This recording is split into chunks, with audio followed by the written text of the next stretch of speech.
When patients are first diagnosed with cancer, quite often they're in shock. Even though they might know that something's wrong, they've gone in for scans, or they've gone in for an evaluation by a provider, they're not expecting to get a cancer diagnosis. So they're overwhelmed, they're shocked. Most of the time they don't know what questions to ask. Something you never expect to hear.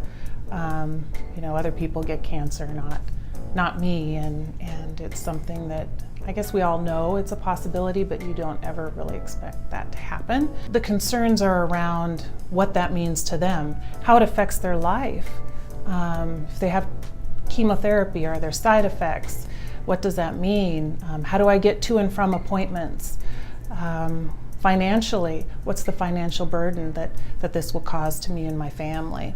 While the internet can be a good thing for our patients as far as Googling different resources and treatment options, sometimes I feel like that's the first thing patients go to, and they see the worst case scenario. So in my role, I educate the nurses and the pharmacists and those healthcare providers that are in turn in front of the patients, doing that initial education, so that they feel confident when they are educating the patient as far as side effects, what to expect when they start a new treatment. The clinical educator is a key piece in providing components of knowledge that ease the anxiety and that burden that the patient has.